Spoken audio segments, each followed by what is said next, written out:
बहुत दिनों से हम लोग सब अपने अपने घरों में फंसे हुए हैं। कोई खुद से लड़ रहा है, कोई अपनी फैमिली से दूर है। अपने अंदर ही एक दुश्मन छुपा हुआ है। वो दुश्मन है डिप्रेशन। बहुत लोगों के मन में बहुत से सवाल है जो वो खुद से पूछ रहे हैं, अपने दोस्तों से भी पूछते हैं। कभी कभी आईने के सामने खड़े हो जाते हैं उन सवालों का जवाब ढूंढने के लिए। तो ऐसा है कि आप, मुझे नहीं पता आप किस समय में सुन रहे हैं इस ऑडियो को, बट जब भी सुन रहे हैं मैं आपको तीनों ग्रीटिंग्स दूंगा। Good morning, good afternoon, good evening, और अगर आप सोने से पहले सुन रहे हैं तो गुड नाइट। मेरे साथ है मेरे बचपन के दोस्त। बचपन के नहीं बोल सकते, इनसे मेरी मुलाकात हुई थी क्लास 10 के आसपास, और तब से हम अच्छे दोस्त बन गए हैं। मतलब बहुत ही अच्छे।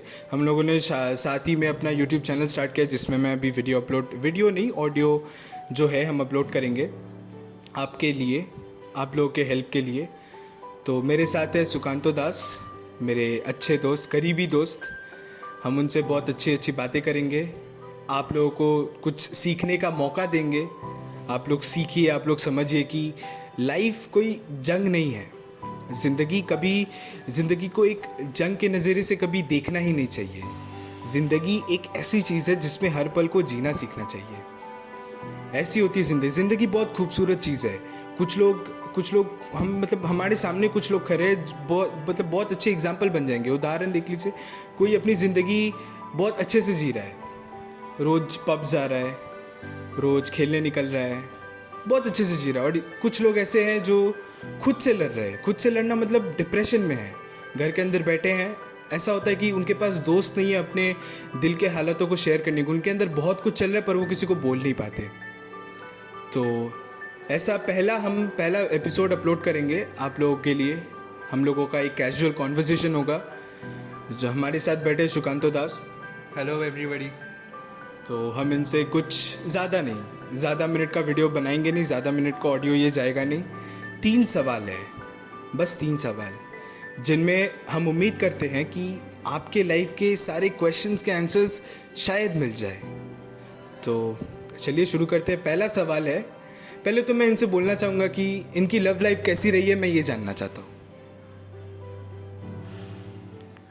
हाँ तो लव लाइफ, तो यही बात है कि हम जिस स्टेज में थे इनिशियली, क्लास 9 या 10, हाँ 9-10, उसी समय किसी को पता नहीं कि लव होता क्या है, what is the meaning of love.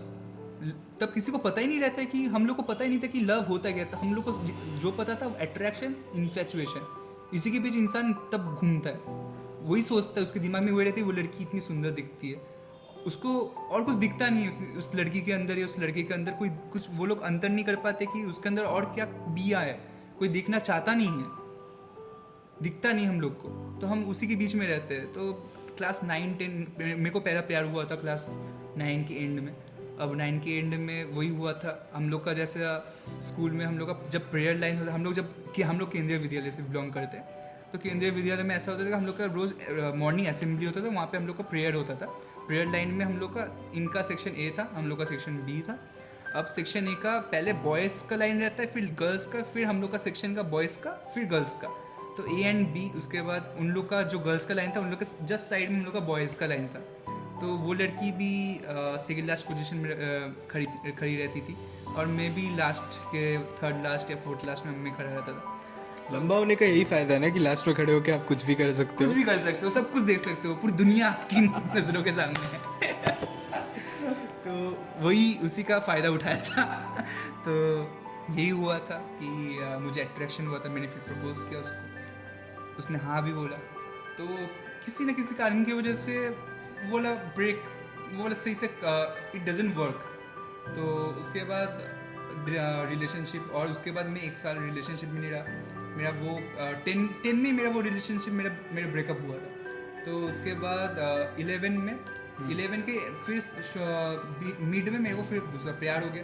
तो मैं यही बोलना चाहता हूँ, हम लोग को प्यार का मतलब पता नहीं रहता। मैंने भी उस पहली लड़की से बोला था कि मेरे को तुमसे प्यार है, दूसरी लड़की को बोला था कि मुझे तुमसे प्यार है, उससे कुछ और वादे किए थे, इसको भी वही वादे किए थे, लेकिन हम लोग निभा नहीं पाए। ये वाला बात मैं समझाना चाहता हूँ कि ये सिर्फ मैं नहीं, शायद ये आप मेरे को समझ पा रहे होंगे, आपके साथ भी यही हुआ होगा। मैं ये प्रेडिक्ट नहीं कर पा रहा हूँ, मैं ये बता सकता हूँ कि आपके साथ ये हुआ होगा, आपके साथ भी ये हुआ होगा। सबके अट्रैक्शन, साथ होता इन्फेचुएशन, ये सबके साथ होता है। तो यही बात है। अब इसके अंदर अगर मैं बोलूँ कि ये वाला क्या मैंने गलत किया है, अभी मैं क्या रिग्रेट करता हूँ? नहीं, रिग्रेट नहीं करता हूँ, ये मेरे साथ हुआ है। ठीक है, एक शेक्सपियर का एक पोएम था जिसके अंदर उसने कहा था कि सब कुछ हमारे हाथ में नहीं है, वही बात। ये जो डोर है ऊपर से है। ठीक है, तो वो वाला जो फेज है, पर्टिकुलरली वो वाला फेज हमारे हाथ में वो कुछ है नहीं। अगर कोई हम लोग को समझाता भी तो हम लोग चुप के करते। हाँ, ठीक है, अगर पेरेंट्स गाइड भी मिलता हम लोग कि हाँ कि ऐसा नहीं करना चाहिए, वैसा नहीं करना चाहिए, प्यार ये सब नहीं एक्चुअली हम लोग बड़े भी वैसे ही हुए हैं ना कि मतलब हमारे मम्मी पापा वैसे थे कि हम लोगों को बोलते थे कि देख बेटा प्यार ना कर, जिंदगी बर्बाद हो जानी है तेरी। मतलब एक्चुअली सोसाइटी ऐसा है ना कि हमें बोलता है, शुरू से ही बोलता है कि मतलब लौड़ी के पीछे जैसे वार्निंग लिखा रहता है, लड़की के साथ भी वैसे ही मतलब एक अनसेड वार्निंग आता है। मतलब मैं किसी पर्टिकुलर इंसान, लड़की हो या आदमी हो, मैं किसी को दोष नहीं दे रहा हूँ। ये एक्चुअली हमारा नेचर वैसा है कि हमारे पेरेंट्स हमें वैसा बताते हैं। कोई इंसान दोषी नहीं है। कुछ कुछ चीज़ें होते हैं जो अपने हाथ में होते नहीं, जस्ट वो हो जाता है। तो वो वाला फेस ऐसा ही था। तो वो वाला लव लाइफ, इसके अंदर और कुछ बोलने का है नहीं, ये आपके साथ भी आप मुझे समझ पा रहे होंगे। तो इसके अंदर एक ही एडवाइस है कि जो आपने जी लिया वो जी लिया, अभी जस्ट रिग्रेट मत करो, अभी जो आपके हाथ में है वो आप देखो। वही जो मैंने इसके स्टार्टिंग में बोला था, ऑडियो के स्टार्ट होने में, कि जिंदगी कोई जंग नहीं है। जिंदगी को कभी एक जंग के नज़रिए से देखना ही नहीं चाहिए। जिंदगी के हर एक पल को जीना चाहिए, क्योंकि कौन सा पल, कोई पल आप जो आज जी रहे हो वो कल लौट के नहीं आने वाला। तो आपको जो अभी है उसमें खुशी ढूंढनी चाहिए, तभी जाके आप अगले दिन जब सुबह उठोगे तो आपको एक रिग्रेट नहीं रहेगा। आपको ये नहीं सोचना पड़ेगा कि अरे यार मैंने कल क्यों बर्बाद किया। तो अभी हमारे जैसे लॉकडाउन में हम चल रहे हैं, तो हमारी तो ज़िंदगी ऐसे ही घर पे बैठे बैठे बंद हो जा रही है। अभी तो ग्रेजुएशन ख़त्म होने के साल आ गया है, बस ख़त्म होने वाला है, लास्ट सेम चल रहा है। आप तू लोग का तो ये चल रहा है, अभी 4th ईयर तू लोग का शुरू होगा, हम लोग का तो ख़त्म होने ही वाला है। तो मतलब ज़िंदगी ऐसी चीज़ है कि हर मोड़ पे हमें कुछ ना कुछ सिखाती है। तो ऐसा है कि सबके लाइफ में मैंने भी हज़ारों गलतियाँ की है। मतलब मैं जब बचपन से बड़ा हुआ, मैंने बहुत गलतियाँ की हैं। मुझे अगले दिन पता चलता है कि हाँ ये मुझे नहीं करना चाहिए था।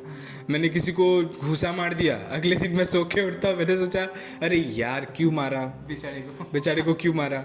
ठीक है, तो तेरे लाइफ में ऐसा कौन सा पॉइंट था कि जहाँ पे तेरे को रियलाइज़ हुआ कि मतलब बहुत बड़ा कोई हैवी चीज़ था कि तेरे को ये सोचना था कि मेरे को यही करना है, बाकी अगर मैं नहीं करूँ तो भी चलेगा?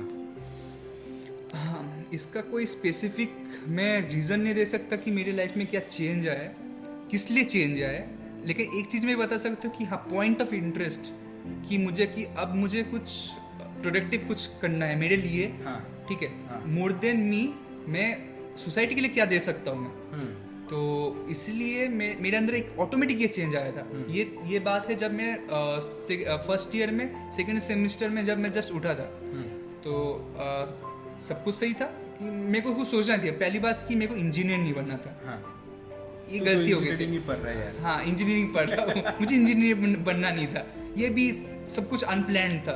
तो मैंने कभी भी प्लानिंग करके कुछ किया नहीं था। ये मैं रिग्रेट नहीं करता हूँ, लेकिन आज अगर मैं अभी जिस स्टेज में हूँ, मैं कि अभी मैं प्लान कर रहा हूँ, मे भी अभी जो कर रहा हूँ मैं पहले अगर करता तो मे भी इतना अच्छा नहीं रहता। ठीक है, इंसान दलदल में जब घुसता है तभी उसको पता चलता है कि अभी उसको करना क्या है। हाँ, यही मेरे साथ भी यही हुआ है। तो गलतियाँ मैंने भी की है, हाँ तूने भी की है, गलतियाँ हर कोई करते हैं। तो यही बात है कि इंसान जब दलदल में फंसता है तभी उसको पता चलता है कि उसको करना क्या लाइफ में।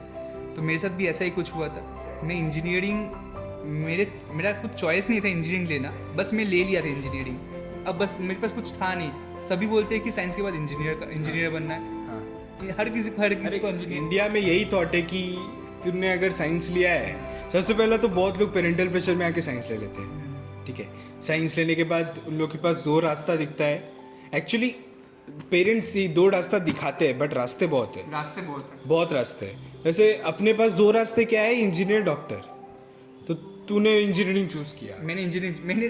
मेरे को पता नहीं था पहले, जब मैंने साइंस लिया था मुझे पता नहीं था कि साइंस के बाद करना क्या है, इंजीनियर बनना है या डॉक्टर बनना है, मुझे यही नहीं पता था, मुझे सिर्फ साइंस लेना था। उसके बाद साइंस जब खत्म हुआ मुझे ये भी नहीं पता था कि साइंस खत्म होने के बाद अब मुझे इंजीनियरिंग करने के बाद मुझे क्या करना है। लेकिन वो उसके लिए क्या मैं रेडी हूँ, मैं उसके लिए क्या बना हूँ, यही वाला बात मुझे सेकेंड सेमेस्टर में आके मुझे पता चला कि मुझे अब क्या करना है। तो ये मैं एक बोल रहा हूँ कि मैं दलदल में फंस रहा हूँ, ये वाला चीज़ मैं इसको एक इमेजिनेशन वे में बोल रहा हूँ कि मैं दलदल में जा रहा हूँ, मैंने वहाँ से बाहर निकालने का मैंने एक नया उपाय ढूंढा है, तो मैंने यही किया है। तो मैंने भी सोचा है कि अब मुझे कुछ प्रोडक्टिव करना है, तो मैंने अपना दूसरा एक रास्ता ढूंढा है कि अब कुछ सोसाइटी के लिए भी करना है, कुछ मेरे लिए भी करना है। तो मैंने सोचा है कि इसके लिए बेस्ट क्या है, तो मैं ढूंढते मैं इस कंक्लूजन में है कि अब मुझे यूपीएससी निकालना है। अब उसी के लिए मैं अभी तैयारी कर रहा हूँ। तो मेरा एक तेरे से आखिरी सवाल है कि अगर तू समझ ले, मैं एक सिचुएशन दे रहा हूँ तेरे को कि तू दुनिया का आखिरी बुड्ढा बचा है, तेरे सामने 100 यूथ खड़े हैं, तो तू उन लोगों को क्या एडवाइस देना चाहेगा कि जिससे वो लोग एक अच्छा रास्ता पकड़ पाए, एक सही चॉइस ले पाए? पहले तो अपने सब आइडियल एक दो करके अपने आइडियल्स बनाओ, ठीक है, जिससे तुम लोग को मोटिवेशन मिलता है, जिसको देखकर तुमको इंस्पिरेशन मिलता है। तुम इंस्टाग्राम फेसबुक किस लिए यूज करते हो? Just for memes, just to stalk somebody? No, हम करते हैं इसलिए कुछ लाइफ एंजॉय करने के लिए, लेकिन हम इसलिए भी करते हैं कि किसी को अपनी इंस्पिरेशन, किसी मॉडल को हम लोग बनाए, उसका लाइफस्टाइल देखे, उससे कुछ हमको मोटिवेशन मिले एवरीडे पर्पस। एवरीडे हम उसको जब एक इंसान को देखेंगे तो उसको हम समझ पाएंगे कि वो करता क्या है, आज वो इस लेवल पर है, किस लिए आया है, वो किस वजह से इस लेवल पर आया है। तो वही आपको देखना होगा कि रोज की वो कैसे आया है, वो करता क्या है।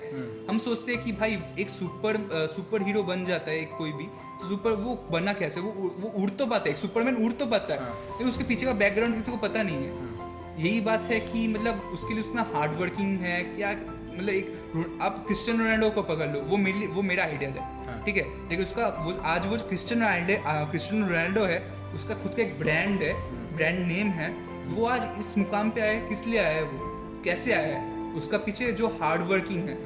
आप उसका जो लाइफस्टाइल देखोगे, वो एवरीडे ट्रेडिंग में 5 to 6 आवर्स देता है, अभी भी वो वही करता है, वो कंटिन्यूअस रिदम में उसका चल रहा है, ठीक है। तो यही बात है, आप एवरीडे के इंसान को जब फॉलो करोगे, एवरीडे उसका लाइफ देखोगे, तो आपको इंस्पिरेशन, बहुत मोटिवेशन मिलेगा, किसी को आप रोल मॉडल बना। मतलब तू बोलना चाहता है कि बेसिकली लाइफ में सबसे पहला तो एक गोल सेट करना चाहिए, वो फर्स्ट एंड फॉरमोस्ट प्रायोरिटी होनी चाहिए लोगों की, लाइफ में एक गोल होना चाहिए। क्योंकि आपके सामने अगर अंधेरा है तो आप अंधेरे में दौड़ नहीं सकते, आपके सामने उजाले में एक स्पॉटलाइट में आपका वो गोल दिखना चाहिए, वो गोल दिखेगा, आप उसके लिए मेहनत करो।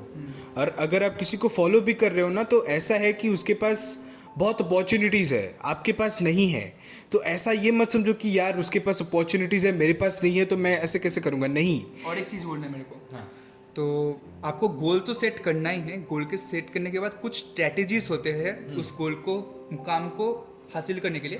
कुछ लोग होते हैं, मैंने भी ऐसे देखा है कि आपको जैसे सपोज आपको कुछ किसी एक एग्जाम में यूपीएससी पकड़ लेते हैं, यूपीएससी में हर कोई पास करना चाहता है, ठीक है, लेकिन एक बंदा 22 घंटे पढ़ता है, 18 घंटे पढ़ता है, 20 घंटे पढ़ता है, और एक बंदा 5 घंटे पढ़ के भी निकाल लेता है, लेकिन दोनों का स्ट्रैटेजीज में डिफरेंस है, ठीक है। स्ट्रैटेजीज कॉपी मत करो, कभी नहीं, स्ट्रैटेजीज कभी कॉपी मत करो, खुद के स्ट्रैटेजीज खुद बनाओ जो आपको सूट करता है, ठीक है, जिसके लिए आप हो वैसे ही आप स्ट्रैटेजी बनाओ। क्योंकि देखिए, आप एक वार में जाएंगे, एक किंग कभी भी विदाउट स्ट्रैटेजी कभी कोई वार जीत नहीं पाता है, कभी नहीं। महाभारत की लड़ाई, कुरुक्षेत्र की लड़ाई, किसी के और कोई किसी का स्ट्रैटेजी कॉपी करके भी कोई जीत नहीं पाता है वार, कभी नहीं। खुद का स्ट्रैटेजी हमेशा खुद का होता है। हाँ, मतलब आपका अपना यूनिक स्टाइल होना चाहिए हर चीज को।